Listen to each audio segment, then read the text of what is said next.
Should paternity testing be required at birth, or should we just rely on Maury Povich? Let me know what you guys think in the comments. I personally think that paternity testing should be required by law at birth. Got a banger for men only. Let's get straight into it. I am not for mandatory paternity testing, but I am against men being forced to father children that aren't theirs. And okay, then what's the solution here?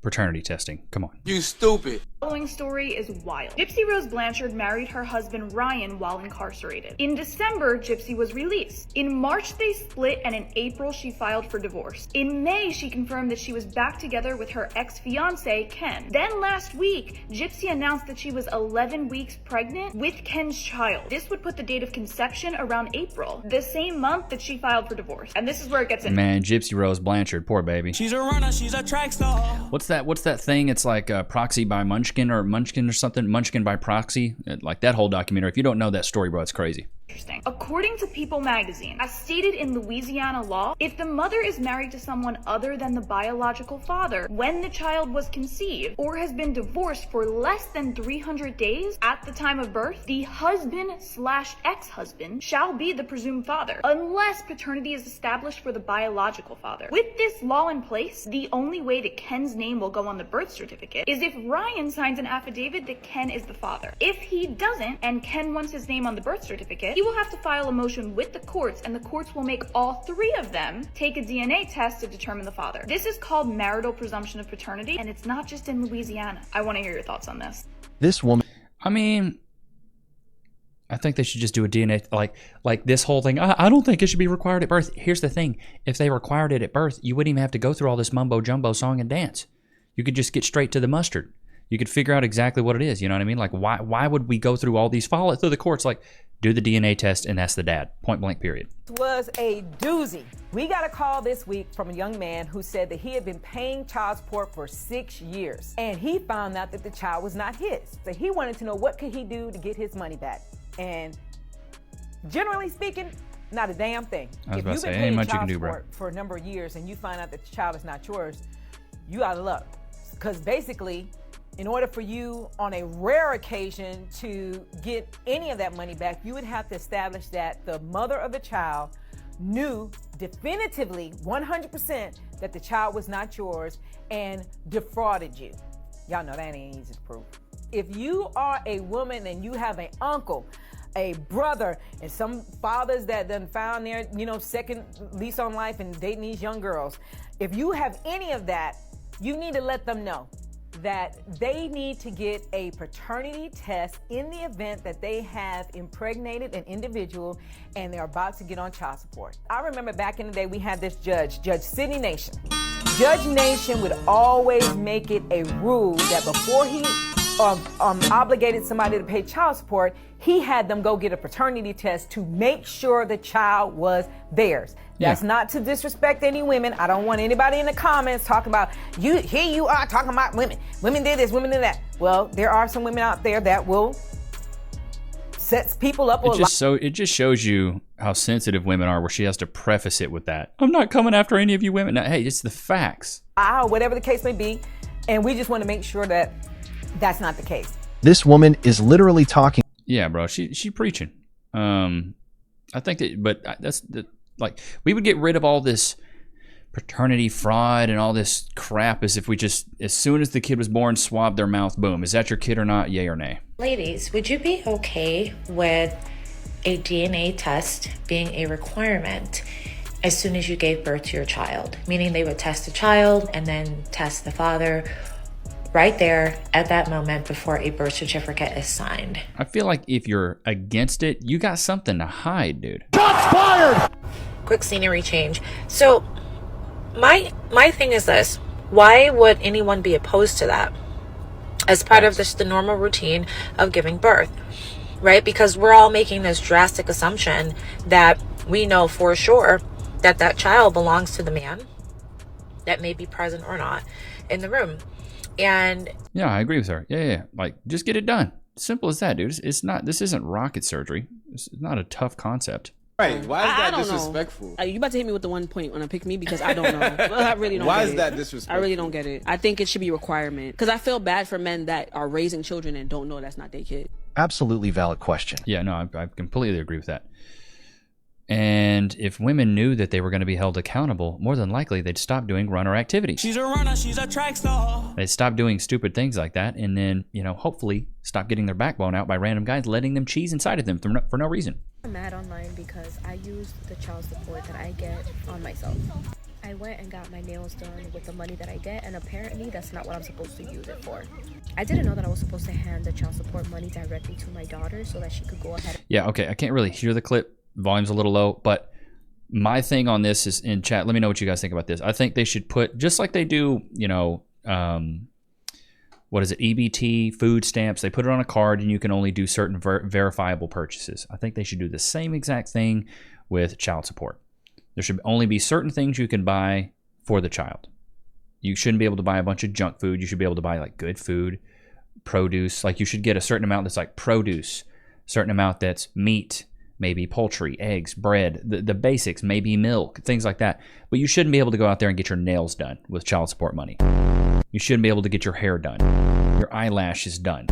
You shouldn't be able to go get, you know, steak and lobster. Only certain restaurants should it work at, and it shouldn't work at fast food. Like, I don't think you should be able to take your little 5-year-old out to McDonald's and let them get, you know, diabetes by the time they're 7 years old. That's one thing I hate seeing is Cass and I will go out, and the one thing we cannot stand is when we see, you know, like overweight children, because that just tells me that the parents have done a really bad job. Chat, put a 1 in the chat if you agree. I think if you have an overweight child, you're just a bad parent. You've let your child be a glutton and let them eat and eat and eat and eat. No matter if their genetics are bad, let them get outside and put the fork down. Maybe you are a big back, but don't let your child be a big back. In my opinion, that is straight abuse, and I think the parents that let their children get fat, there should be some consequences, bro. Like, you should send the parents to fat camp.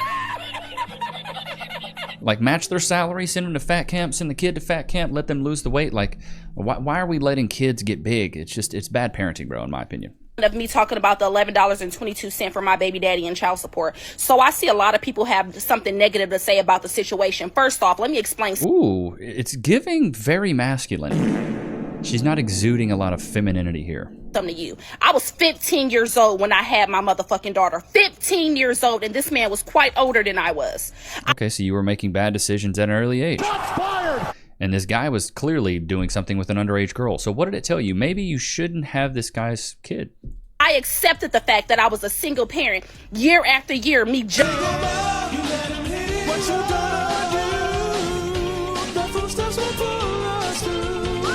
justified in making excuses why this man wasn't involved in my daughter's life. At 2 years old, establishing paternity because I was some kind of hoe and didn't know who my baby daddy was. In reality, he didn't want to admit to fucking a 15-year-old motherfucking kid. So after getting paternity, I was receiving food stamps, I was receiving housing, and I was receiving TANF from the state because I was 17 years old when she was 2 years old, living on housing and getting assistance. So yes, they put him on child support for $234 a month.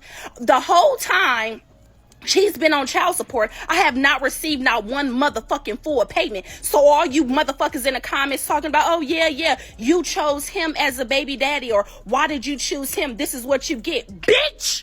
I was the motherfucking one chosen. I was a motherfucking kid, bitch! So for y'all to be under the comments talking about, oh, she got her makeup done, she got her hair done, she can't afford to get her daughter some motherfucking track shoes, bitch, Jeez.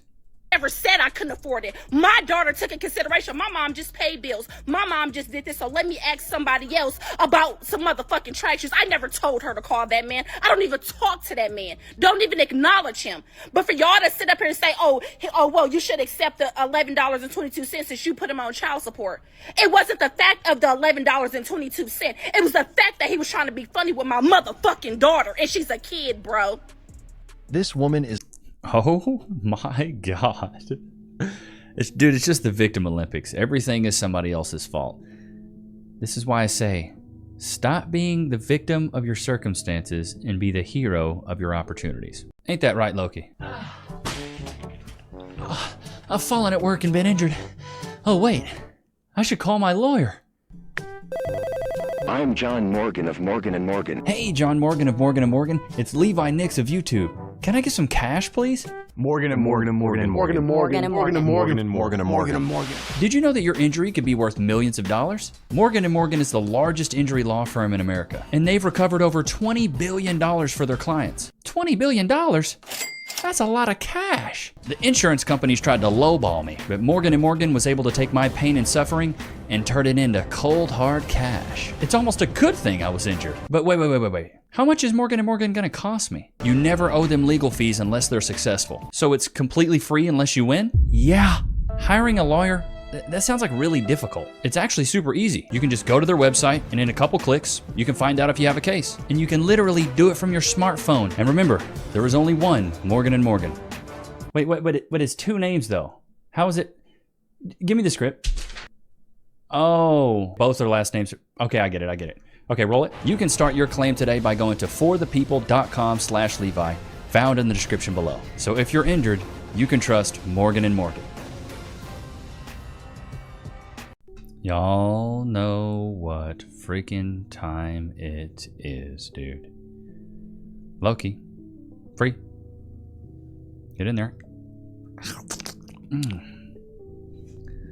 He's tired today, Dad. We stayed up late last night. Hey, any of you guys stay up late on the weekends and just kind of vibe and do the thing? You know what I mean? I'm gonna show you guys my latest obsession. I've been really into this hand gripper. I just found it. I cleaned out my closet. Wait, that sounds really bad. That sounds really bad. Loki, chew it. Chew it first. Back there looking like you're freaking choking. To give you doggy CPR. But dude, I have been loving this thing. Trying to get those forearms on fleek before summertime. I'll be walking around the house doing it, and Cass is like, turn that off! Stop doing that! God, that's so annoying! I'm like, baby, you know I love you. Baby, look at me. Shh, look at me. Did you hear that? What was that? The reverb part gets me every time, bro. So last year, I briefly dated this guy that worked for SoCal Edison, and he was a beautiful man. And obviously, he had a great job, great career, but I had to cut him off. For you guys, I can talk about this because I met him out in the wild, and he doesn't have social media like that. He has an Instagram, but it's like a private Instagram. So basically, he hit me up on Friday, and I haven't responded to his text, but boy, that just looks like it's gonna hurt coming out. What she's eating, bro. Maybe you can see it a little bit there. Ooh, a lot of sour cream on that. Let me know what you guys think, chat. Is it a red flag if a woman doesn't have social media, or is that a green flag? Let me know. I want to tell you guys about it. So the thing is that I kind of lied to him on the reason why, like, I didn't want to date him. Shocker. And I just basically told him, like, I wasn't emotionally available and I thought I still had to do some healing, but girl, that was... That's all cap. You're a liar! When a woman says she's not emotionally available, she's letting another dude blow her back out. She's a runner, she's a track star. That's what that means. That's not the case. The thing was that he has a son, and I seen pictures of his son, and his son looks güerito, like a little blonde. And the guy, he's Hispanic, he's Mexican, and he's not like dark skinned, but he's like fair skinned like me. So I'm like, oh, maybe the mom's like light skinned, right? But he has like greenish eyes. And I was like, oh, is his mom Mexican? And he's like, no, she's white. And I was like, oh. And I was like, that's interesting. And then he's like, no, all the girls I've dated are white. And so that was just like, all of them? He's like, yeah, you're the first Hispanic girl I ever talked to. And I was like, really? Never tell a girl that, bro. Never tell a girl that. Oh, you're the first, bro, because she's gonna next you so quick. And she got a car seat in the back anyways, talking about a kid. Come on, bro. And I don't know about you guys, but I was uncomfortable with that because I'm like, but I'm not your type. If all you've dated was white girls, skinny white girls with blonde hair and colored eyes, because then I seen a picture of his baby mama, and I was like, then what are we doing? What are we doing? It goes back to women value experience in men, whereas men typically value inexperience in women. So she's like, oh, you're not experienced with women like me, therefore I don't like it. Isn't it crazy? She likes this guy. He ticks all the boxes. Good looking guy, nice, tall, dark and handsome, right? He's got a kid. She wasn't even mad about the kid, but the fact that the kid was white and he's only dated white chicks, she was the first Hispanic girl. That bothered her. That's why I say a guy's body count does not matter. Chat, put a 1 in the chat if you agree. A guy's body count does not matter. Women see it as a badge of honor for men. They go, oh, he's bucked a lot of girls. Oh, he's dated a lot of girls. Great. That means he's suitable. Where the opposite is not true. A guy sees a girl with a lot of bodies and like, oh, she's a runner. Stay away. She's a runner. She's a track star. Her pair bonding is super low. He told her, hey, I've never dated a Hispanic girl, and that was a red flag for her. Isn't that just so funny? Because if a girl came to me and said, hey, I've never dated a white guy before, I wouldn't think anything about it. Chat, let me know. We have a lot of guys to watch. Guys, would you think it's a red flag if a woman came up to you, no matter what your skin tone is, and says, hey, I've never dated a guy like you. Never dated a white guy, black guy, Hispanic guy, Mexican guy, Croatian guy, European guy, British guy, whatever you guys are, whatever your race, nationality is. Would you think that's a red flag? Would you be like, oh God, I gotta stay away from her? Would you be like, how about no? I can't deal with that. Most guys wouldn't even care. But you see here, this modern woman here does. It's wild to me, right? Doing here, I was like, you know what? I done heard too many stories. Y'all saw that preacher recently that was like, she ain't even my type. Okay, my type was 5'2", small framed or whatever. Y'all know what I'm talking about. So I was like, that ain't about to be my story where some man gets to say she wasn't even my type. I just gave her a chance. Oh no, Oh, it had been a couple of dates, maybe like 3 or 4 of them. And I was like, hey, I just cut it off, right? He was really nice about it. And he's like, I understand, I've been there too. And like, maybe we'll meet again. And I was like, okay, for sure. So he was like really cool. So we let it go, kept it moving. And I honestly haven't thought about it since because I didn't have feelings like that, right? Like it was just, haven't thought about it since, but yet here we are making a TikTok about it. Had just started dating, getting to know each other. Like it was just very brief. But when he texts me like this really small paragraph, and he's like basically saying like, I haven't stopped thinking about you, and maybe now you're ready to like pursue something, so let me know. Like I just thought I'd reach out. And I was like, sir, I was ready the whole time. The thing is that I ain't your type, and that scares me. But oh, period, that you haven't forgot about me, that you still think about me. Yep, I have that kind of effect. I know. But I don't know what to do, guys. I don't know if I should text him back. I haven't texted him back, and that was on Friday. I haven't texted him back at all. Or just leave it as well, if you're a single mom, you're grasping at straws, I'd probably text him back. Shots fired! Because I just don't, I feel some type of way about that. It does bother me, like, but I'm not your type. So why all of a sudden, like, are you coming back because you're trying to see how far you can get? Like, is this a personal challenge now? Like, is this going to be an accomplishment for you? Like, I don't know. Tell me what you guys think. These modern women read into it so much. Maybe he just likes you. This is why I say men have to understand women to sleep with them, but women do not have to understand men. Like us as guys, in chat, put a 1 in the chat if you agree. Like us as men, we have to understand the female psyche, understand what you ladies like to be able to swoon you and procure coitus. We do. We have to understand you way better than you have to understand us. Because the thing is, ladies, you guys could just go up to some guy and say, hey, I think you're cute. Boom, get his number. You can start chatting him up. You put up enough attention and effort to this guy, more than likely he'll crumble, and then boom, he'll let you, or you can smush him. As guys, it's a whole lot harder. But this is, what's funny is this is a technique I actually used in college a lot, where I would tell girls, you're not really my type. Like if she was really skinny, I'd be like, I really like thick girls. If she was thick, I'd be like, I really like petite girls. It's because when and you can see this conundrum, she's going through it as well. She's like, well, I'm not his type. So she feels insufficient, which is good. You're preying on her insecurities, so she craves your validation. But this woman's a little bit older and she has kids, so it doesn't seem like it's... Did my chair just pop? You can hear that? What the hell was that? Oh, did I just break this chair? I'm a big back. Big back, big back. But if a woman craves your validation, then she's always going to be shooting up, because women are hypergamous. She wants to know, oh, I got the best fit for me. I got the best guy out there, which means I am below him. Because I think, and then chat, put a 1 in the chat if you agree. I think men settle more than women settle. Because men settle down, women settle up. So that means men are the true romantics. Women aren't romantic. They just want the best. They wait at the finish line typically and pick the winner. Not all the time. We have some women that watch that, take care of their men or are the breadwinners. Cool. That's great. If it works for you, awesome. That's absolutely amazing.